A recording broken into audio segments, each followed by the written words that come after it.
Hey guys, hope you're enjoying our Young Life Camp at Home, and I know you're going to love this next talk from our friend Sammy. So make sure you stick around at the end. There will be a secret code word, and if you enter that into the comments section, you will be eligible for an amazing Young Life swag bag prize. So make sure you watch the whole thing and listen for the code word at the very end. Thanks, guys.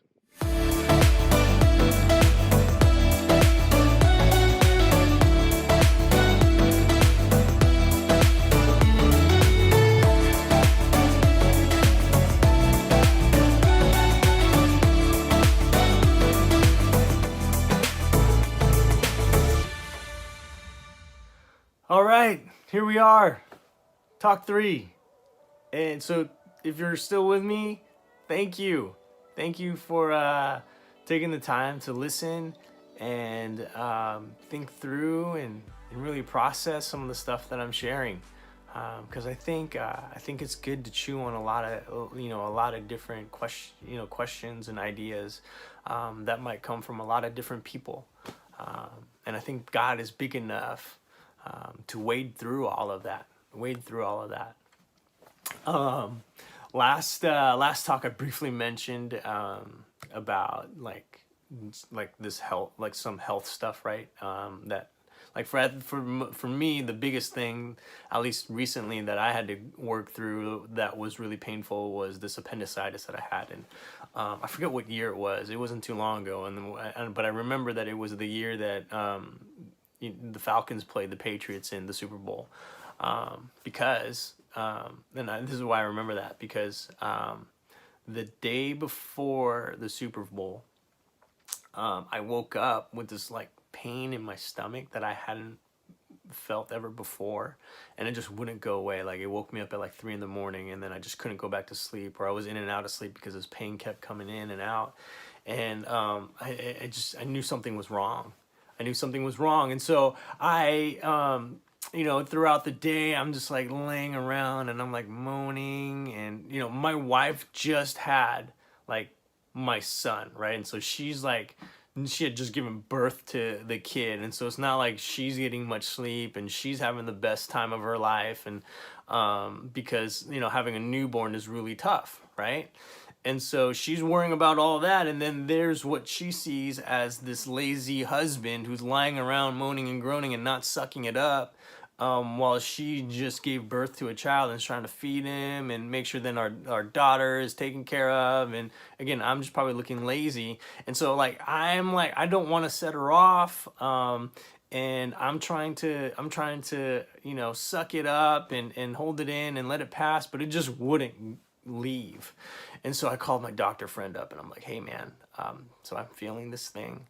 Like, is this appendicitis? And he's like, yeah, it's really hard to say. You really probably have to go in to check it out. But I'm like, here's the thing. Like, I can't go.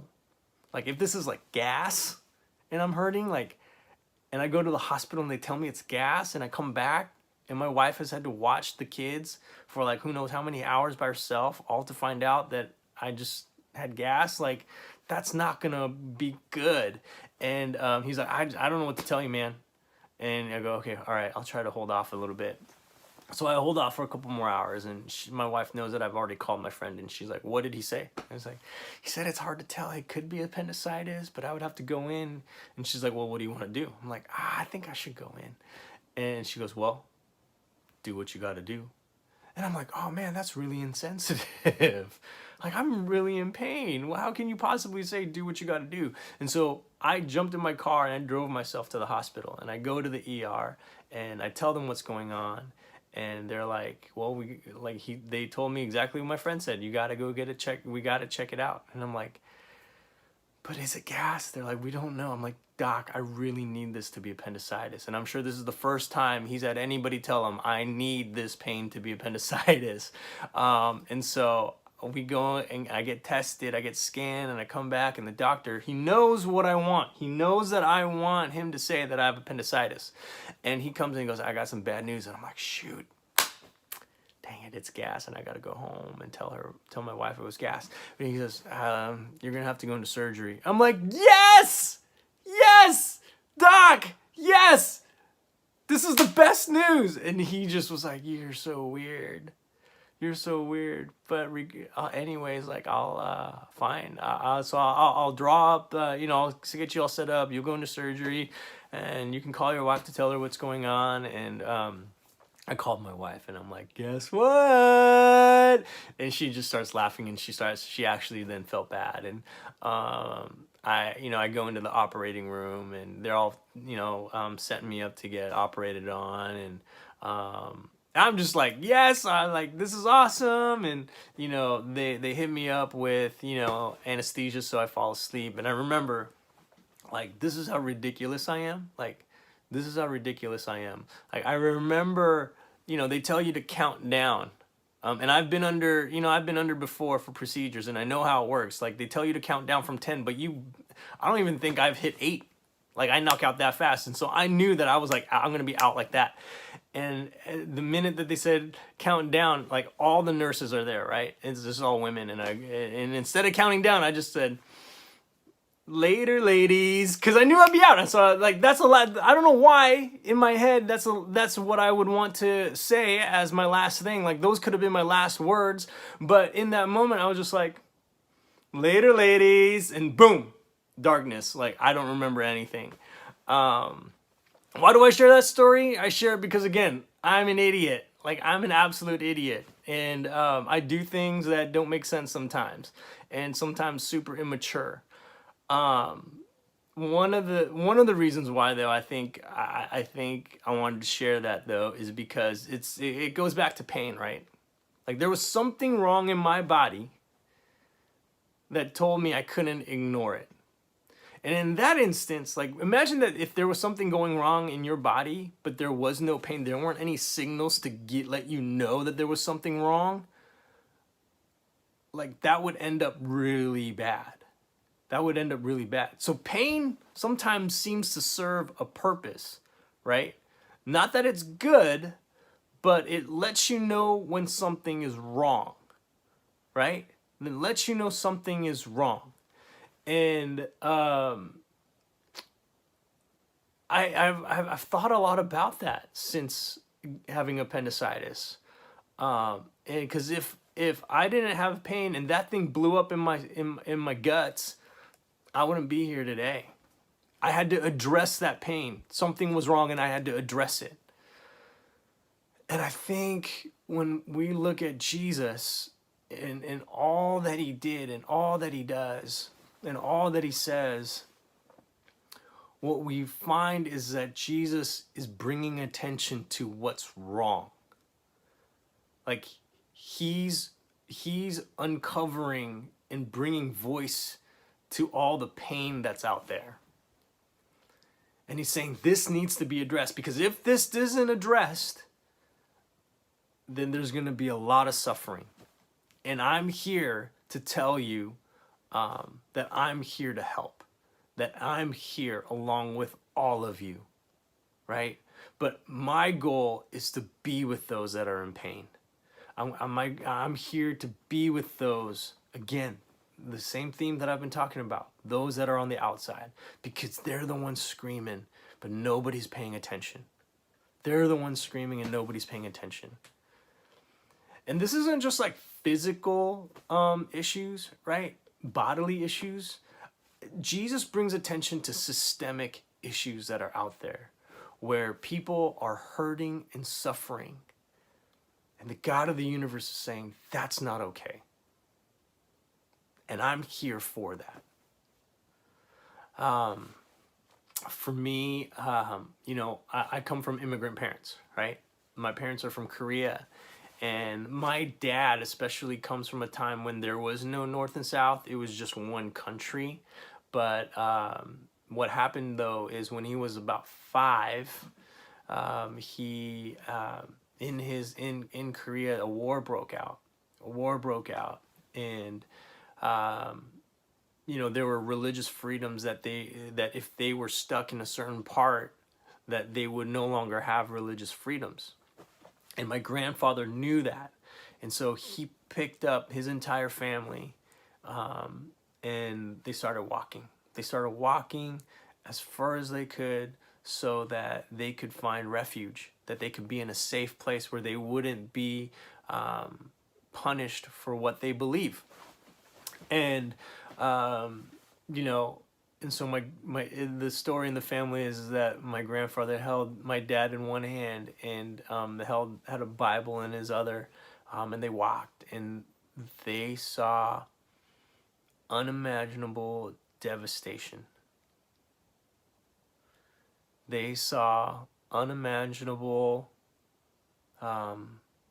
horror and loss as they walked and tried to find safety. And stories like that, though, they're not just of the past. That's happening today. In some ways, I come from a refugee family in some ways, right? Where you leave everything behind and you get displaced and you have to go and find safety, and you have to go where it wasn't home before, but you're trying to make a new home in a new place. And you know, thankfully they did. Thankfully they did. And I wouldn't be here if my grandfather wasn't brave enough to do that. And I wouldn't be here if where they fled to, the southern part of Korea, didn't accept them and welcome them. I wouldn't be here if it wasn't for that. And time and time again, I see God in the story and life of Jesus and the works of Jesus, speaking to people like me and my family, right? Those that could be told to go away, those that could be told this isn't the place for you, but where we are brought in, and welcomed, so that we too could experience life in all its abundance and love that's afforded to every single person in this world, and that it should be. And so I just want everybody to know. I just want everybody to know that if you ever hear God and Jesus being used in a way that says that other people can't be in God's family, that we shouldn't care for those that are needing help. If you ever hear God and Jesus being used in a way that shuts people out, I think we're missing the whole point of God. I think we're missing the whole point of the message of Jesus. Because when Jesus' message was so radical, it was so crazy to some people. I think more so than his claim that he was God, or the thought that he was God. I think what got people angry more is actually his message of inclusion and bringing everybody in. I think that's what got people angry, because that was disrupting the system. And because of that, they put Jesus on a cross and murdered him, saying we can't have this message any longer. But what's crazy about it is that when, like, God is bigger than just a body, right? And we see that in Jesus, because Jesus didn't stay dead when he died. He rose again, right? Like, God is bigger than death. And these people thought that they could just kill Jesus, and that message of inclusion and acceptance and love would go away along with that. But what we find is that God transcends all of that. God transcends all of that. And because this like love is so powerful, and love is so deep in how we are wired, and that we all like, I feel like God is always pulling humanity towards love. And because of Jesus' message is so crazy in with this idea of love and what it means, it started a movement. It started a movement, and the message and hope of Jesus started moving like wildfire, right? And it's come all the way 2,000 years later, and here we are still talking about this crazy message of Jesus of love, right? And when we try to enact love and be the arms and hands and feet of Jesus and God, so that we could help do the work of God, that requires us to see pain in the world. That requires us not to be blind to the injustices of the world, because that's exactly what Jesus came to confront. And so what's so cool and great about the message of God is that we don't have to wait. Jesus always said that the kingdom of God is near. The kingdom of God is at hand. And we can partner with Jesus and God in helping bring that kingdom here, where we are now. Like Jesus said this. And how do we do that? It's not by just sitting around. It's by identifying where pain is and calling attention to that pain so that that is healed. And how do we do that? We open our eyes and look around us to see who's hurting. Speak up for them. Give them a voice. Center them. How do we do that? We look at systems that are oppressing others, and we confront those systems in saying justice needs to be done here. That's the message of Jesus.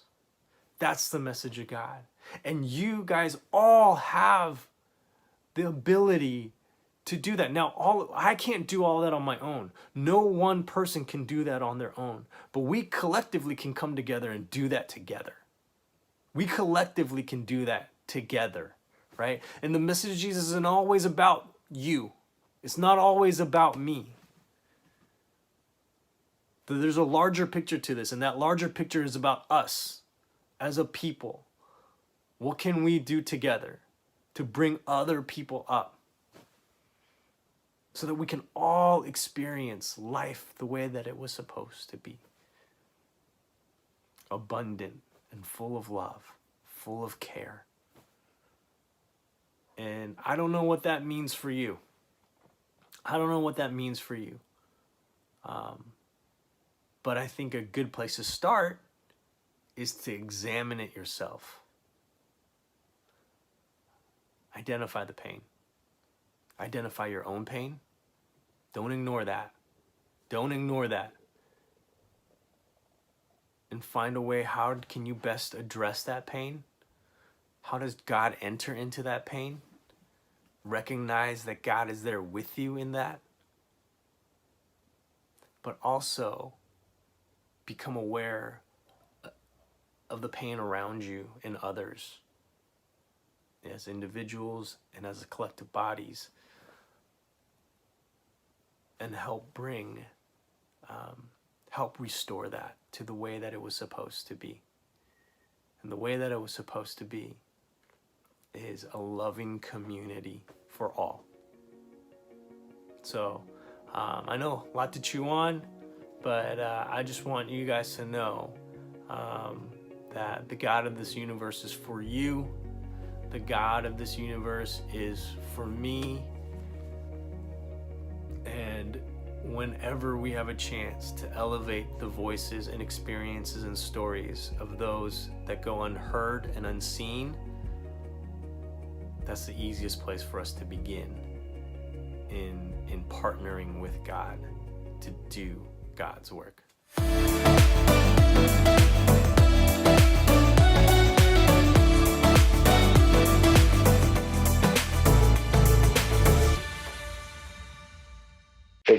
Hope you really enjoyed that talk from Sammy. Hey, we have one last gift that we want to give you in your box. It's the one that's labeled "Open this last," and that gift is the gift of silence, which doesn't sound like some of you are like, oh.